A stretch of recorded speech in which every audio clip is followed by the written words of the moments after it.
Muchas gracias por estar de nuevo con Polos Opuestos. Estamos por fin empezando a sentir esta campaña electoral tan sui generis, porque normalmente a estas alturas ya se sabía quién iba a ser el presidente de Colombia. Hay como diferencias por la tecnología, por el político manejado más como marca que como liderazgo. Hay fenómenos de violencia y de guerra sucia que empieza a preocuparnos, y he invitado a dos veteranos de la política de polos opuestos para que tratemos de reflexionar sobre la materia y ojalá para influir en buenas prácticas sobre el tema. Tenemos a Juan Gabriel Uribe, un exministro muy prestigioso, codo de derecha, director del Nuevo Siglo, muy representativo del centro derecha en Colombia, aunque muchas personas dicen que en materia social usted es bastante progresista. Y tenemos también a León Valencia, que es un ejemplo vivo de lo que sí puede pasar en Colombia en muchos casos. Desafortunadamente en muchos otros no, pero es un exguerrillero que se ha dedicado a a representar un liderazgo muy importante en la sociedad civil. Es presidente de la Fundación Paz y Reconciliación y es una persona de la que nadie puede decir que no ha cumplido con sus compromisos frente a la civilidad. Muchísimas gracias a los dos. Y les pregunto, ¿si es tan distinta esta campaña que la del 2010, de la de reelección del 2014? ¿El mundo ha cambiado mucho en esa perspectiva política o es la misma cosa de siempre? No, yo creo que el mundo se ha cambiado tremendamente en el tema político. Es decir, en los Estados Unidos, Hillary Clinton gana la votación, los sufragios, pero pierde el voto electoral. Queda un presidente como Donald Trump, que es un presidente evidentemente caracterizado y tiene al mundo pues hablando de él todos los días a todas horas. Y en vilo igualmente. Pero también con una situación económica bastante favorable en los Estados Unidos hasta hoy, que hubo un cierto movimiento en las bolsas. Pero igualmente pasa... Bueno, y la desaparición de las mayorías en casi todas partes del mundo, ¿no? Que ya esos dos partidos, ese bipartidismo, hasta en Estados Unidos se rompió y en una cantidad de países tradicionales. Sí, eso es más claro, digamos, en Francia. En Francia sí hay una ruptura bipartidista, hay muchas dificultades de gobernabilidad, que la democracia no se está volviendo solución de gobernabilidad, hay crisis de gobernabilidad en España, hay crisis de gobernabilidad en Alemania, hay una mejor situación en Francia. Hay otros elementos también interesantes para revisar, por ejemplo el tema austriaco, donde hay un joven que queda de 31 años de presidente de la República, pero también viene de ser canciller 5 años, es decir, tiene la experiencia suficiente para poder acceder al poder. Entonces hay mucha mezcla en medio de unas circunstancias tecnológicas increíbles, porque el pensamiento se condensa en tantos caracteres, creo que son 200 ¿Usted cree caracteres. que es pensamiento o es tema manejo como de marca? Es decir, lo que la gente quiere oír, porque el programa puede con todo, y las encuestas y las investigaciones políticas casi que se vuelven como una especie de producto, el tema. Sí, se invirtió todo. Antes los liderazgos guiaban a la población, se hacía un esfuerzo por interpretar y por la sociedad y por buscar caminos para transformarla o para mantenerla. Y ahora los líderes siguen mucho lo que dicen las masas, lo que dicen las encuestas, son gregarios de lo que ocurre ahí abajo. Y hay múltiples formas de medir eso ya, no solo las encuestas mismas, sino que digamos, Google, todos estos... Analytics, Big Data, todo eso. Todo eso ya está uno preso, ya saben qué le gusta, qué come, qué... Bueno, algoritmos. A puro logaritmo. Y ya hoy en día se basa mucho en eso. Y creo que se ha perdido mucho, la política ha decaído mucho. Y aterrizando en Colombia, quería preguntarle a los dos. Cualquiera que llegue, porque pues no tenemos ninguno que parezca que pudiera llegar a primera vuelta. Si lo considera alguno, sería fruto de muchos acuerdos y de componendas y de acuerdos. ¿No llegará muy hipotecado cualquiera que sea el que resulte elegido? ¿No llegará con demasiados compromisos ajenos a lo que cree y a lo que defiende por conseguir el triunfo electoral? Pues a mí me parece que hay un represamiento político muy grande en Colombia a partir de 16 años de reelección. Sí, Casi una generación le tocó esperar a las reelecciones para que pudiera tramitar sus aspiraciones de hacer política pública desde el Estado. Entonces, lo que hay es un represamiento y todo el mundo quiere, desde luego, hacer política. Por lo cual me parece que en el tema de la primera vuelta pues va a haber unos 4 o 5 más o menos equiparables, salvo que haya acuerdos muy definitivos entre la parlamentaria y la primera vuelta. Sí, porque la parlamentaria, perdóneme que le interrumpa, Juan Gabriel, pero esto de la televisión es tan corto, porque es que yo creo que el 11 de marzo me da la impresión de que puede barajarse totalmente distinta el tema con el paisaje de hoy, ¿no cree usted, León? Sí, esto es como una carrera de ciclismo, como el Tour de Francia. Entonces, en las etapas planas, que son todas las primeras escaramuzas, habían 50 candidatos, se llegaron a ver 51 candidatos. Hay sprinters, gente que sale, figura en las encuestas, y luego todo eso empieza a decantarse y llega una etapa que es una etapa de montaña, es una etapa reina de la vuelta, que es las parlamentarias. Y ahí se decanta, ya se está decantando mucho, porque lo que ha sido tradición en Colombia es que un poco el Parlamento es compuesto por unas casas políticas regionales, y no va a ser distinto. Hay hoy casas políticas familiares que pueden elegir, que aspiran a elegir 11 o 10 senadores, una sola casa. León, qué pena, me toca hacer una pausa en el programa porque pues usted sabe que estos programas tienen que ser financiados. Entonces, una pausa para un comercial.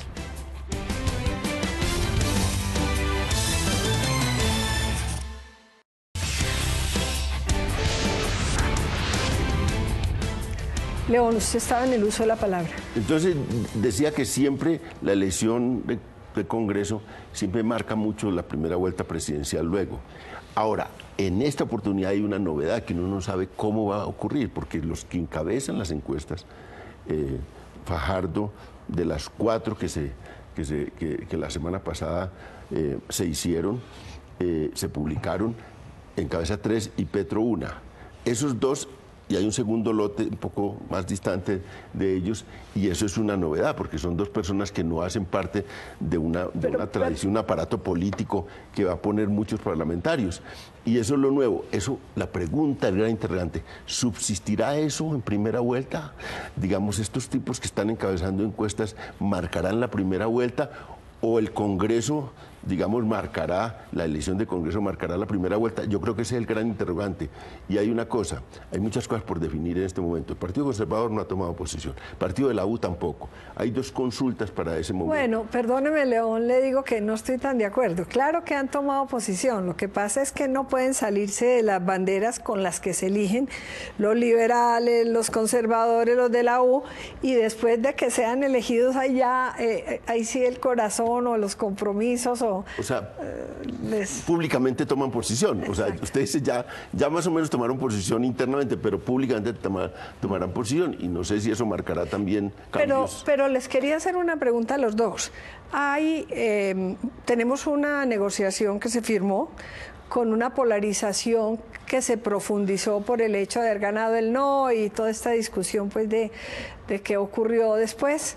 Y se aprobó por parte de la negociación la JEP para juzgar pues tanto la fuerza pública incursa en delitos como los guerrilleros, una comisión de la verdad, y ha resultado como inaceptable aparentemente que la FARC se presenten a hacer campaña, no que tengan cupos, que se les den cupos, sino que se presenten a hacer campaña sin pasar por lo que se creó precisamente para su juzgamiento, así fuera con amnistía o indulto, y para decir la verdad, sin haber pasado, digamos, por las instancias que se crearon para la igualdad de todos. ¿Usted cree, Juan Gabriel, que esta violencia que ojalá, por favor, no exista, ni en esta campaña ni nunca, que se está presentando frente a Timochenko y todos los otros, es una expresión de inconformidad por esto o es parte de esa violencia de nosotros ancestral? ¿Qué está ocurriendo? No, me parece que es un poco la reacción, espero que no violenta, pero sí muy crítica y contestataria pues a unas circunstancias de, primero, que hay unos individuos que no han pasado por la justicia, ni siquiera la justicia transicional, y que están en el ejercicio de la política. Es decir, ese paso, ese filtro no se ha producido en Colombia. Entonces, hay una gente que dejó la metralleta, y se pasó directamente a hacer campaña. Es un tema que ni por indulto, no hay ni siquiera indulto, no hay amnistía, hay una JEP pendiente, es decir, en un limbo permanente que genera toda esta condición que está pasando en el caso de Armenia. Pero básicamente me parece que también el hecho de haber premiado a las FARC con las cúmulas correspondientes, porque aquí se dice que es que el proceso de paz se trataba de pasar de la guerra a la política. Sí, eso fue lo que hizo el M-19, por ejemplo, o el mismo parte del ELN, ¿no? Pero fueron directamente a las elecciones. El M-19 sacó alrededor de 19 constituyentes, fue la mayoría de la Asamblea Nacional Constituyente de 1991, sin ningún privilegio, directamente compitiendo en ese entonces con partidos tradicionales muy fuertes, y modificaron de alguna u otra manera el país. Entonces, lo que molesta un poco es el premio y la protección de un Estado que, en lugar de decirle, bueno, hagan política, le dice, hagan política, nosotros los protegemos de una determinada manera. León, le pregunto a usted, ¿usted está preocupado de que estén haciendo de pronto una nueva violencia, pues que acabamos con unas y reinventamos otras? Y le pregunto también si no hubiera sido más prudente pues haberse sometido a los procedimientos que se crearon para todos los que estaban incursos en temas de levantamientos, crímenes, todos estos temas. ¿Usted cómo lo ve? Sí, estoy muy preocupado, realmente estoy muy preocupado, porque se juntan tres cosas. Uno, la muerte de líderes sociales. Sí, la deploramos, acá estamos hablando. Y son líderes sociales de las zonas de posconflicto, de las zonas donde se desmovilizó la FARC. Incluso tenían el 80% estaban ligados a las pretendidas circunscripciones especiales de paz, a las que se iban a dar una oportunidad a víctimas y a liderazgos sociales. Segundo, la muerte de los jefes de las FARC, digamos, locales. Son una cosa muy... Pero ya van 39 entre familiares y líderes de las FARC muertos. La mayoría dicen por organizaciones criminales, pero todavía no se sabe de dónde están disparando. La última se la achacan al ELN y al Clan del Golfo, y es la que tiene una autoría más clara, pero de resto todas no se sabe dónde van. Y luego esta violencia verbal contra los que vienen a hacer campaña política. Esas tres cosas me parecen muy preocupantes, porque uno ve que esta película ya estuvo, digamos, también cuando se intentó un proceso de paz en los años 80, vino toda la cosa de la Unión Patriótica, liderazgos sociales y también guerrilleros desmovilizados que fueron asesinados. Juan Gabriel, y le pregunto a usted, pues todas estas acusaciones de violación, pues que lamentamos mucho lo ocurrido a las mujeres que hayan sido víctimas de acoso o de violación, ni más faltaba pues nos solidarizarnos. Pero estos temas en esta época electoral que pueden ser tergiversados y volteados para otros lados, hoy el Tribunal de Medellín pues también pide que se investigue al expresidente Uribe. ¿Irá a haber mucha guerra sucia? ¿Usted cómo ve el ambiente para estas elecciones? ¿Cómo lo ve venir? Hay un tema, pues básicamente un poco derivado del debate pues, del Me Too en los Estados Unidos, pero también de las mujeres francesas que han dicho, ojo, tampoco se trata de aquí hacer una cacería de brujas, etcétera. Pero me parece que lo más preocupante en Colombia, estoy de acuerdo, es que el proceso de paz se hizo sin orden.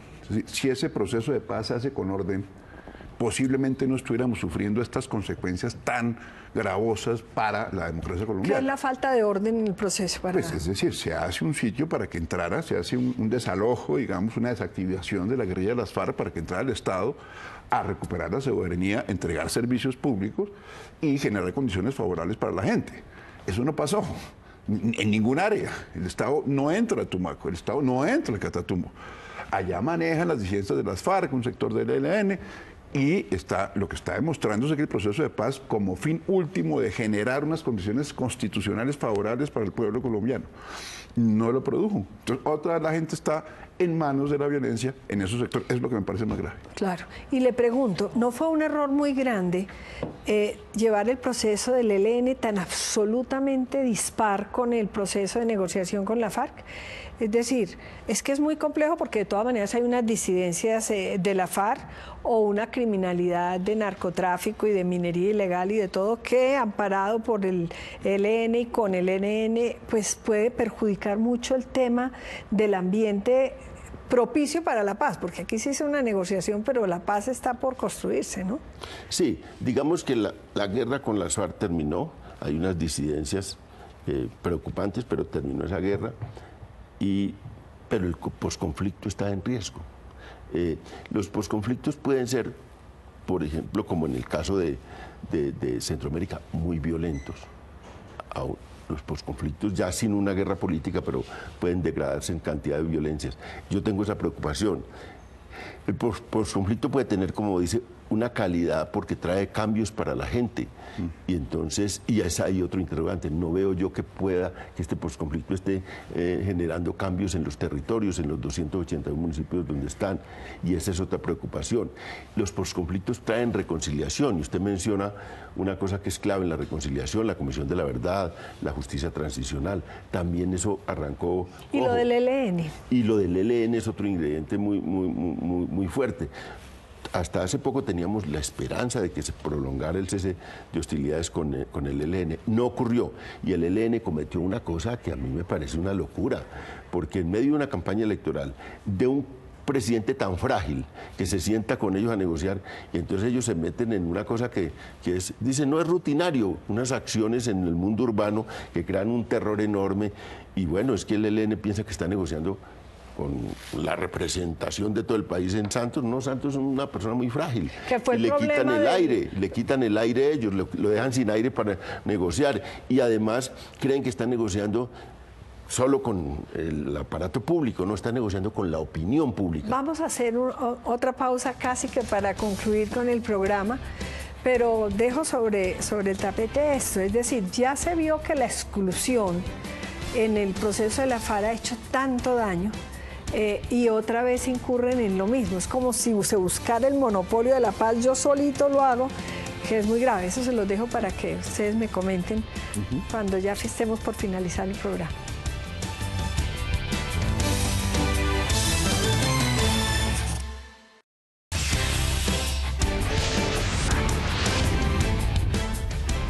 Juan Gabriel, usted ha sido negociador en los procesos de paz y un buen negociador, es decir, no ha permitido capitulación ni desorden alguno. Y todos estos caminos fueron aprendizaje. ¿Usted cómo está viendo lo del ELN? Pues vea, yo creo que el ELN es más difícil negociar que la FARC.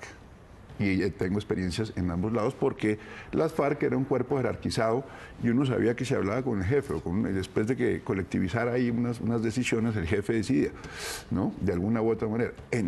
La toma de decisiones en el ELN es muchísimo más compleja, además porque es una federación donde tiende a jalonar el ala más radical, como en cualquier federación. Entonces me parece la FARC, perdón, un diptongo. Así como la FARC influyó en tantas decisiones en las campañas pasadas, que muchas veces fue la FARC la que prácticamente decidió, ¿será que el ELN, con sus acciones perturbadoras y terroristas, puede llegar a influir en forma importante en esta campaña? Pues yo vengo insistiendo en estos 15 o 20 días que uno de los elementos centrales en el ELN es el tema de la teología de la liberación, y la Iglesia Católica tiene una gran importancia en el tema del ELN. Es más, el proceso de paz anterior, el cese del fuego anterior, se hizo con base en la Avenida de Su Santidad Francisco, y ahí se firmó. No puede el ELN poner contra la pared a la Iglesia Católica, ni mucho menos a un papa latinoamericano. Entonces tiene que sopesar esa situación, de manera que yo creo que si hay un influjo real de la Iglesia Católica en estos 5 o 6 días, va a generar unas condiciones propicias para que no venga toda esa escalada que evidentemente tiene decidida el ELN, porque como este país dice tanta mentira, pues desde que estaban en el centro andino, se sabía que eran del ELN. Los milicianos reales en Bogotá son del ELN, nunca fueron de la FARC. La FARC nunca tuvo milicianos menos del nivel del ELN, ni en las universidades bogotanas, ni en las universidades de muchas partes del país. Entonces hay que tener en cuenta diferenciaciones el uno y lo otro. León, ¿no? el origen del ELN indiscutiblemente pues tiene que ver con la teología de la liberación y con todas las ideas de los sacerdotes que optaron pues por defender solamente a los pobres. Un poquito el tema de la defensa de los más pobres, que es el compromiso católico y cristiano, no tan excluyente a mi juicio, porque el discurso sí tiene que ser a favor y todos trabajar solidariamente, pero ¿usted cree que en la mentalidad de hoy del ELN hay esa defensa de la Iglesia comprometida, digamos, con el progresismo de izquierda? ¿Usted sí cree que hoy en día hay... Esa es una equivocación grave del ELN, porque ya realmente la violencia en Colombia, por la forma como fue avanzando todo este proceso, se convirtió en una carga para los mismos pobres. O sea, ya no hay tampoco, como dice, bueno, estamos atacando una oligarquía y hay una solidaridad de los sectores pobres contra esa oligarquía.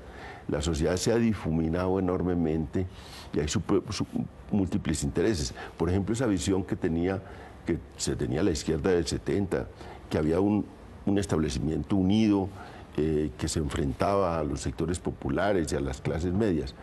Hoy no existe ese establecimiento unido, existen diferencias importantes en las élites políticas colombianas. Y esas diferencias tienen que ver con el tema de paz, tienen que ver con el tema... Y en las económicas y sociales también. Y en las económicas y sociales. De manera que hoy día no se puede hablar de eso y no se puede pensar que entonces el mantener esta idea de guerrilla y de violencia se le está prestando un gran servicio a los pobres. Creo que eso es una equivocación. ¿Pero tiene compromiso con la Iglesia católica hoy en día, los líderes del ELN, o eso es...? Sí, no, para ellos es muy importante, tan importante que, mire, como se iban a demorar cantidad de tiempo pactando un cese de hostilidades bilateral, lo aceleraron cuando llegó el Papa, porque tenían que darle una muestra al Papa, porque es un Papa, es influyente, a la Iglesia es influyente, ellos le oyen a la Iglesia, porque es que es muy fuerte la tradición en ellos, es que ellos en realidad son fundados por un sacerdote, porque Camilo Torres es el que le da vida al ELN, el que le da prestigio, y luego son dirigidos por un cura español, son reconstruidos cuando la crisis por un cura español y por un grupo de curas muy grande. Se nos acabó desafortunadamente el tiempo, pero nos unimos los tres a invocar que ojalá no haya violencia en estas elecciones, que la guerra sucia de verdad no debe ser parte de la decisión que tomemos y que ojalá sean democráticas, tranquilas y equilibradas. El que gane, pues no sabemos quién vaya a ser, esto está complejo y hay mucha incertidumbre, pero hay que respetar el resultado. Muchísimas gracias, les agradezco enormemente a ustedes que nos hayan acompañado. Mucho gusto.